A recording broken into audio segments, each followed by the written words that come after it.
Pregnancy test positive হলে কি করবেন? প্রেগন্যান্সি টেস্টে 2 দাগ দেখে অনেকের মনেই আনন্দের পাশাপাশি নানা প্রশ্ন আসে।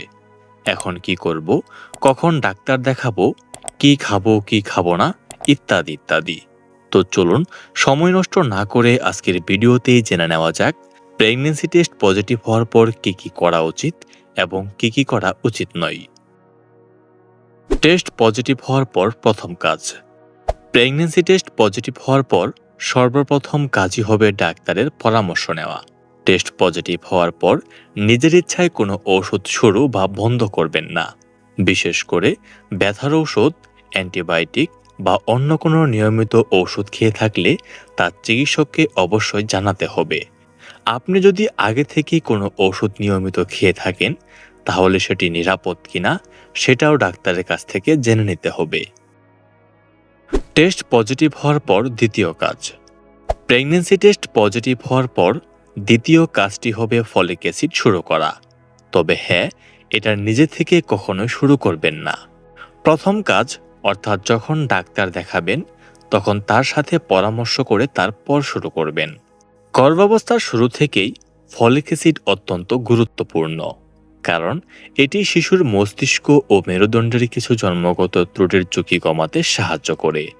সাধারণভাবে গর্ভধারণের আগে থেকেই একজন মায়ের প্রতিদিন 400 মাইক্রোগ্রাম ফলিক অ্যাসিড নেওয়ার পরামর্শ দেওয়া হয়।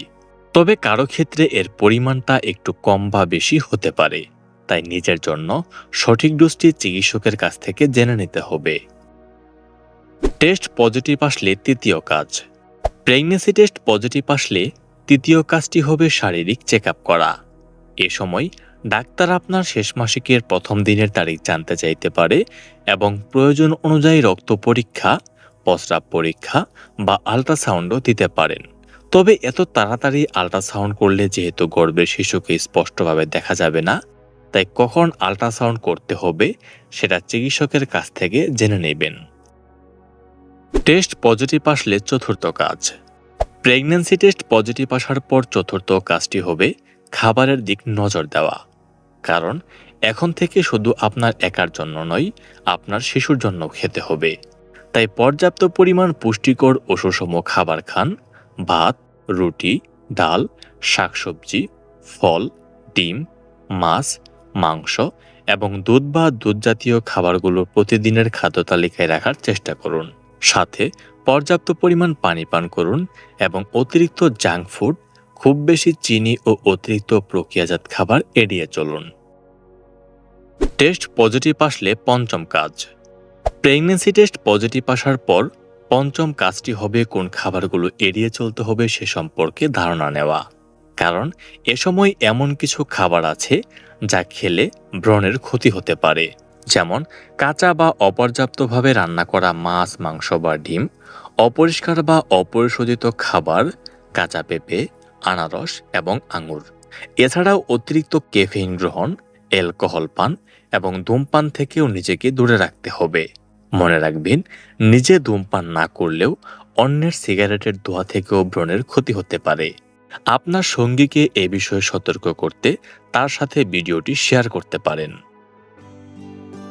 আপনার সোনামণির জন্য যদি নরম, আরামদায়ক আর সুন্দর একটি নকশিকাঁথা খুঁজে থাকেন তাহলে বেস্ট অপশন আমরাই।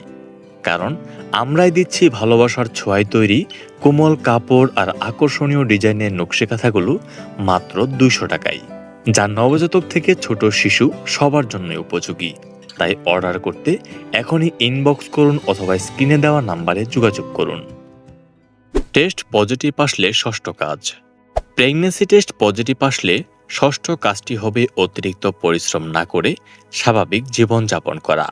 অনেকেই মনে করে থাকেন প্রেগন্যান্সি টেস্ট পজিটিভ মানে সারাদিন শুয়ে থাকতে হবে, কিন্তু বিষয়টি এমন নয়। যদি চিকিৎসক কোনো নিষেধাজ্ঞা না দিয়ে থাকেন তাহলে দৈনন্দিন হালকা কাজকর্ম স্বাভাবিকভাবেই করতে পারবেন। তবে অতিরিক্ত ভারী কাজ বা খুব বেশি পরিশ্রমের কাজ এড়িয়ে চলতে হবে। গুরুত্বপূর্ণ পরামর্শ। প্রেগন্যান্সি টেস্ট পজিটিভ হওয়ার পর যদি প্রচুর পরিমাণ রক্তপাত হয়, তীব্র পেট ব্যথা হয়, মাথা ঘোরা বা অজ্ঞান হওয়ার মতো অনুভূতি হয় অথবা কাঁধে অস্বাভাবিক ব্যথার সঙ্গে দুর্বলতা দেখা দেয়, তাহলে দেরি না করে দ্রুত চিকিৎসকের পরামর্শ নিতে হবে।